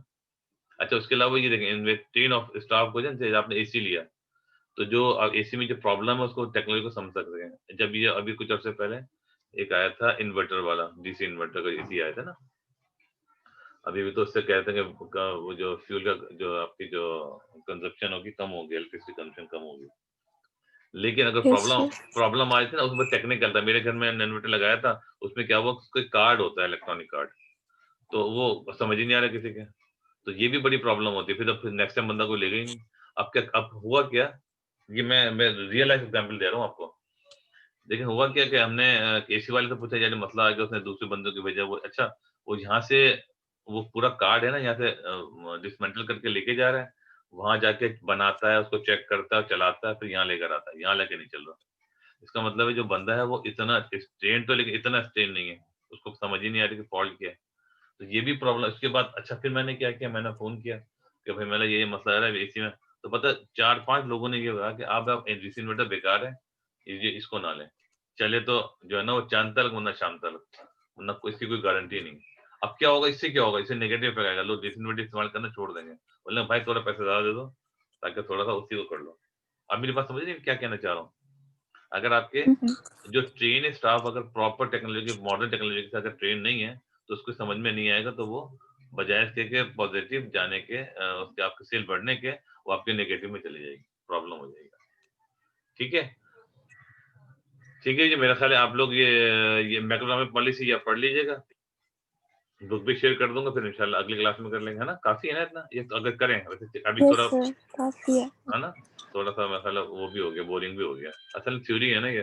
तो अच्छा, अब मैं एक्सपेक्ट कर रहा हूँ कि आप लोग जो हैं वो ये पॉलिसी जो है ना ये पूरा पढ़ के और फिर डिस्कस करेंगे इंशाल्लाह अगली क्लास में। Fiscal policy, okay. Monetary policy, सारी चीजें करके अगली क्लास में इसमें जो इशू होगा मैं फिर वो डिस्कस करूंगा, अदरवाइज हम अगले चैप्टर में चले जाएंगे। ठीक है भाई, दोनों की समझ में आ रही बात? ये इसमें जी। अगर जो आपको इश्यूज है, चाहे वो इससे पहले वाले का या इसके बाद वाले का, खाली वो मैं कोशिश करूंगा अगली क्लास में सिर्फ प्रॉब्लम ही डिस्कस किए जाए। ठीक है, जी। और अगर कोई प्रॉब्लम नहीं होगी ओके। तो अगली क्लास में चले जाएंगे। ठीक है। जी। अच्छा, मुझे क्या शेयर करना था?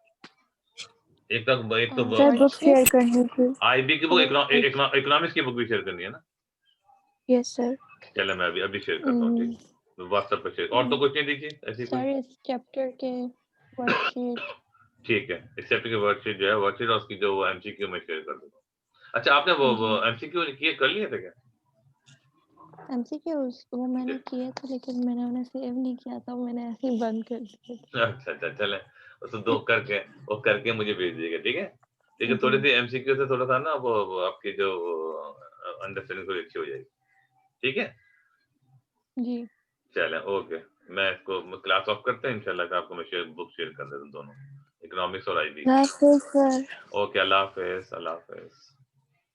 अल्लाह हाफिज।